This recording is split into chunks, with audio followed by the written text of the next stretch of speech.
Hello guys, welcome back to my YouTube channel.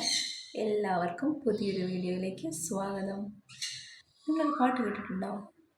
പിടിച്ചതെല്ലാം പുലി വാലടാ, കാണ്ടാമൃഗത്തിൻ്റെ തോലടാ. ഈ ഒരു പാട്ട് കേൾക്കാത്ത ആരും തന്നെ ഉണ്ടാവില്ല.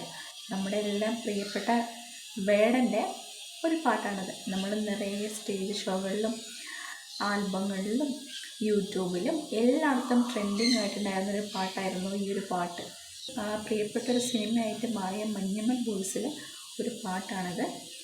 ഇതിലൂടെയാണ് വേടൻ ജനപ്രീതി അധികമായിട്ട് നേടിയതും ഇന്നത്തെ നിലയിലെത്തിയതും. അപ്പം ഇന്നത്തെ ഈ ഒരു സിറ്റുവേഷനിൽ ഏറ്റവും കൂടുതൽ ഈ രണ്ട് വരികൾ ഏറ്റവും കൂടുതൽ ചേർന്നത് ആർക്കാണെന്നറിയാം?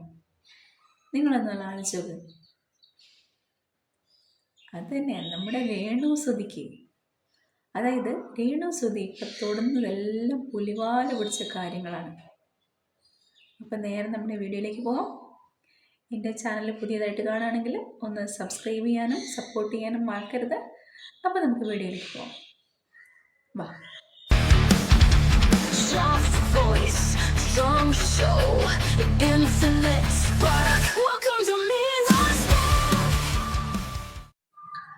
അങ്ങനെ വിവാദങ്ങളൊന്നും ഒഴിയാതെ രേണുസുതിയുടെ ജീവിതം ഇങ്ങനെ മുന്നോട്ട് പോയിക്കൊണ്ടിരിക്കുകയാണ്. അതായത് ഒരു 2 ആഴ്ചയ്ക്ക് മുമ്പാണ് കൊല്ലം സുധിയുടെ ഏറ്റവും പ്രിയപ്പെട്ടതായിട്ടുള്ള എല്ലാ അവാർഡുകളും കട്ടിലിനടിയിൽ വലിച്ചെറിഞ്ഞ നിലയിലാണ് സൂക്ഷിച്ചു വെച്ചിരിക്കുന്നത് എന്ന് അവകാശപ്പെട്ടുകൊണ്ട് രേണുസുതി പുറത്തു വന്നിരുന്നു. പക്ഷെ നമ്മൾക്കാർക്കും അത് ഒരു സൂക്ഷിച്ചു വെപ്പായിട്ട് തോന്നിയിട്ടില്ല. അതിൻ്റെ പേരിൽ ഒരുപാട് വിമർശനങ്ങളും കാര്യങ്ങളൊക്കെ രേണുസുതി നേരിട്ടു. അപ്പം അതിൽ നിന്നൊക്കെ രക്ഷപ്പെടാൻ വേണ്ടി ആയിരിക്കണം അവരുടെ വായിൽ നിന്ന് അറിയാതെ വീണു എന്ന് നമുക്ക് പറയാൻ പറ്റില്ല. അവർ നല്ല മനഃപൂർവ്വമായിട്ട് ഈ ട്രോഫികളെല്ലാം കട്ടിലിനടിയിൽ ഒളിപ്പിച്ചു അല്ലെങ്കിൽ എറിഞ്ഞു കളഞ്ഞു എന്നുള്ള ഈ ഒരു കാര്യത്തിൽ നിന്ന് പെട്ടെന്നൊരു രക്ഷപ്പെടലിന് വേണ്ടിയിട്ടായിരിക്കണം ഈ ഒരു പുതിയ വീട് ചോരുന്നുണ്ട് എന്ന് പറഞ്ഞത്. അപ്പം നോക്കണം അവരുടെ ഒരു ബുദ്ധി. പെട്ടെന്ന് തന്നെ ഈ ഒരു കാര്യം തിരിച്ചു വിടാൻ വേണ്ടിയിട്ട് ട്രോഫികളെല്ലാം സമ്മാനങ്ങളെല്ലാം കട്ടിലിനടിയിൽ സൂക്ഷിച്ചിരുന്നു എന്നുള്ള ഈ കാര്യം പെട്ടെന്ന് മറികടക്കാൻ വേണ്ടിയിട്ട് അവർ കണ്ടുപിടിച്ചൊരു കാര്യമാണ് രക്ഷപ്പെടാൻ വേണ്ടി കണ്ടുപിടിച്ച കാര്യമാണ് ഈ ഒരു പുതിയ വീട് ചോരുന്നുണ്ട് എന്നുള്ളത്. അതിന് തൊട്ട് പിറ്റേ ദിവസം തന്നെ അവരത് മാറ്റി പറയുകയും ചെയ്തു. പുതിയ വീട് ചോരല്ല, അതിൽ നിന്ന് ആ ഒരു മേലെ ഇട്ടിരിക്കുന്ന കമ്പി പോലത്തെ ആ ഒരു സ്ഥലത്ത് നിന്ന് മഴ പെയ്യുമ്പം നമ്മളിങ്ങനെ എരിച്ചിലടിക്കുക എന്നൊക്കെ പറയില്ലേ, അതുപോലെ വെള്ളം കാറ്റിൽ വീശി അടിക്കുമ്പം അത് ഉള്ളിലേക്ക്, അതായത് വീടിൻ്റെ ഉള്ളിലേക്ക് വരുന്നതാണ് ഇവർ ഉദ്ദേശിച്ചത്. പക്ഷേ അവർ ഈ ഒരു വീട് അവർക്ക് കൊടുത്തിട്ടുള്ള ആൾക്കാരെയും അതിനുവേണ്ടി സപ്പോർട്ട് ചെയ്തിട്ടുള്ള ആൾക്കാരെയും ഒക്കെ ഫുള്ളായിട്ട് അധിക്ഷേപിച്ചുകൊണ്ടാണ് ആ ഒരു വീട് ചോർന്നു എന്നവർ പറഞ്ഞത്. ഇതൊരിക്കലും നമുക്ക് ആർക്കും അംഗീകരിക്കാൻ പറ്റില്ലായിരുന്നു. കാരണം ഇനി ആ വീടിന് ചോരുകയാണെങ്കിൽ തന്നെ അതിൻ്റെ പ്രതിവിധിയാണ് അവർ നോക്കേണ്ടത്. കാരണം അത് അവർ വെച്ച വീടല്ല, അവർക്കത് സുധിച്ചേട്ടൻ്റെ പേരിൽ ആ ഒരു സഹതാപത്തിൻ്റെ പേരിൽ എല്ലാവരും കൂടി ചേർന്ന് വെച്ച് കൊടുത്തതാണ്. അപ്പം അവരത് കണ്ണിൽ കൃഷ്ണമണി പോലെ നോക്കേണ്ടതിന് പകരം അതിൻ്റെ കുറ്റവും കുറവുകളും കണ്ടുപിടിച്ച് നടക്കുകയാണ് ചെയ്തത്. ഇതൊന്നും നമുക്ക് ഒരിക്കലും അംഗീകരിക്കാൻ പറ്റാത്ത കാര്യങ്ങളാണ്. ഇതിന് പുറകെ രേണുസുധീൻ്റെ അച്ഛൻ വന്നു, ഈ ഒരു കിച്ചു എന്ന് പറഞ്ഞ കുട്ടീനെ കുറച്ച് തള്ളി പറയുന്നു, ഋതപ്പനെ ആരെങ്കിലുമൊക്കെ നോക്കിക്കൊള്ളാൻ പറയുന്നു. അങ്ങനെ എന്തൊക്കെയൊക്കെയോ കാര്യങ്ങൾ അവർ പറയുന്നുണ്ട്. ഒരിക്കലും ഇതൊന്നും പൊതുസമൂഹത്തിന് അംഗീകരിക്കാൻ പറ്റാത്ത കാര്യങ്ങളാണ് ഇവരൊക്കെ പറയണത്. അതുകൊണ്ടാണ് ഞാൻ പറഞ്ഞത്, ഇപ്പം രേണുസുധി തൊടുന്നതെല്ലാം പുലിവാല പിടിച്ച കാര്യങ്ങളാണ്. ഒന്നിൽ നിന്ന് രക്ഷപ്പെടാൻ വേണ്ടിയിട്ട് അവർ വേറൊരു കാര്യം പറയും. പക്ഷേ അത് അവർക്ക് തന്നെ കുഴിച്ച കുഴിയായിട്ട് മാറും. അവർ തന്നെ അതിൽ ചാടിക്കൊടുക്കുകയും എല്ലാ കാര്യങ്ങളും ഇങ്ങനെ തന്നെ ചെയ്തുകൊണ്ടിരിക്കുന്നത്. ഇതൊക്കെ എവിടെ വരെ പോയി എത്തുമോ ആവും. അവരിപ്പോൾ ചെയ്യുന്ന കാര്യങ്ങളൊക്കെ കണ്ടിട്ടുണ്ടെങ്കിൽ അവരിപ്പോൾ എന്തോ വലിയ സംഭവമായി.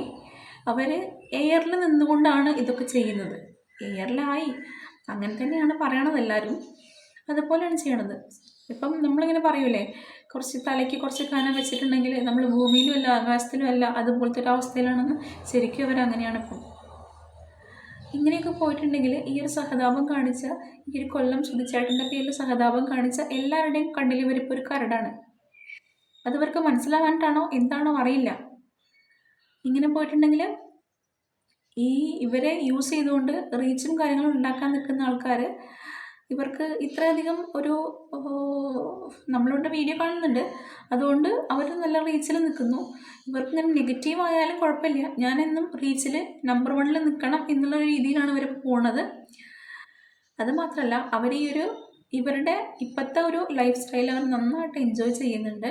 ആ മക്കളെ കാര്യമോ വീടിൻ്റെ കാര്യമോ വീടൊക്കെ അവർ മറന്നു. അല്ലെങ്കിൽ ആരെങ്കിലും പറയുമോ പുതിയതായിട്ട് കിട്ടിയത്, അതായത് 1 വർഷം പോലും തികഞ്ഞിട്ടില്ലെന്ന് തോന്നുന്നു ആ ഒരു വീടൊക്കെ, അതും അത്ര ഭംഗിയിൽ കിട്ടിയൊരു വീട്. ഒരു വീടിന് വേണ്ടി കൊതിക്കാത്തൊരു മനുഷ്യനും ഉണ്ടാവില്ല. സ്വന്തമായിട്ട് ഒരു വീടുണ്ടാവണമെന്നാണ് ഏതൊരു മനുഷ്യൻ്റെയും വലിയൊരു സ്വപ്നം എന്ന് പറയണത്. അതിപ്പം ആ ഒരു സ്വന്തമായിട്ട് സ്വന്തം പേരിൽ കിട്ടിയ ആ ഒരു വീട്, മക്കളുടെ പേരാണെങ്കിലും അമ്മയ്ക്ക് തന്നെയല്ലേ അതിലും അവകാശമുള്ളത്. മക്കളെ നോക്കുന്നത് അമ്മ, അപ്പം ആ ഒരു അമ്മയ്ക്ക് തന്നെയാണ്, അപ്പം രേണുസുധിക്ക് തന്നെയാണ് ആ ഒരു വീടിൻ്റെ അവകാശം. എന്നിട്ടും അവർ ആ ഒരു വീട് വേണ്ട, ആ ഒരു വീട്ടിൽ ഇങ്ങനത്തെ പ്രശ്നങ്ങളൊക്കെയാണ്, അത് ആർക്ക് വേണമെങ്കിലും കൊടുക്കാം, ഞങ്ങൾ എങ്ങനെ വേണമെങ്കിലും ജീവിക്കും, അതായത് വാടക വീട്ടിൽ പോയിട്ട് തെണ്ടിയാണെങ്കിലും ഞങ്ങൾ പൈസ കൊടുക്കും, വാടക കൊടുക്കും എന്നുള്ള കാര്യങ്ങളൊക്കെ പറയുന്നുണ്ടായിരുന്നു. അപ്പോൾ ഒന്ന് ആലോചിച്ച് നോക്കണം എന്താണ് അവർ ചിന്തിച്ചു കൂട്ടുന്നതെന്നൊക്കെ. അവർ തന്നെ അറിയുന്നില്ല, അവരുടെ കാലിൻ്റെ അടിയിലെ മണ്ണിങ്ങനെ ഒലിച്ച് പോയിക്കൊണ്ടിരിക്കുകയാണ്. അത് വലിയൊരു കുഴിയായിട്ട് അവർ ആ കുഴി തന്നെ മുങ്ങിപ്പോകുന്നൊന്നും അവർക്ക് തീരെ മനസ്സിലാക്കാൻ പറ്റണില്ല തോന്നുന്നു. അല്ലെങ്കിൽ ഇപ്പം അവർ മുമ്പിലോട്ട് കാണുന്ന കളറുകളൊക്കെ കൊണ്ട് അവരുടെ കണ്ണ് മഞ്ഞളിച്ച പോലെയുണ്ട് അവരുടെ മുന്നോട്ടുള്ള ഈ ഓരോരോ പ്രവൃത്തികൾ. എന്തായാലും എനിക്ക് തോന്നിയിട്ടുള്ളൊരു കാര്യമാണ്, രേണുസുധി കുറച്ച് കാലങ്ങളായിട്ട് പിടിച്ചതെല്ലാം ഇങ്ങനെ തന്നെയാണ്. ഈ ഒരു നെഗറ്റീവ് പബ്ലിസിറ്റിയിലൂടെ ആണെങ്കിലും അവർ പബ്ലിസിറ്റി ആയപ്പം ആൾക്കാരെ പറഞ്ഞിരുന്നു എങ്ങനെയെങ്കിലും അവർ ജീവിച്ചു പോട്ടെ, ഭർത്താവില്ലാത്തൊരു സ്ത്രീയല്ലേ, ജീവിച്ച് പോയിക്കോട്ടെ, ആ മക്കളെ നോക്കണ്ടേ എന്നുള്ള രീതിയിൽ അവരെ സപ്പോർട്ട് ചെയ്തിരുന്ന ആളുകൾ പോലും ഇപ്പം അവർക്ക് എതിരായി മാറിയിരിക്കുകയാണ്. അത് വേറെ ആരുടെയും കുറ്റം കൊണ്ടല്ല, അവരുടെ മാത്രം പ്രവൃത്തി ദോഷമാണ്. ഇങ്ങനെയൊന്നും ആവാതിരിക്കട്ടെ, ആരും ഇനിയൊന്നും ഇങ്ങനെ ആവാതിരിക്കട്ടെ എന്ന് പറഞ്ഞുകൊണ്ട് ഇന്നത്തെ എൻ്റെ വീഡിയോ അവസാനിപ്പിക്കുകയാണ്. എൻ്റെ വീഡിയോ ഇഷ്ടപ്പെടുകയാണെങ്കിൽ ചാനലൊന്ന് കയറി നോക്കിയിട്ട് ഇഷ്ടപ്പെടുകയാണെങ്കിൽ സപ്പോർട്ട് ചെയ്ത് ലൈക്ക് ചെയ്ത് കമൻറ്റ് ചെയ്ത് ഷെയർ ചെയ്ത് സപ്പോർട്ട് ചെയ്യണമെന്ന് പറയാണ്. അപ്പോൾ വേറൊരു വീഡിയോ ഇട്ട് കാണുന്നതായിരിക്കും. ബൈ.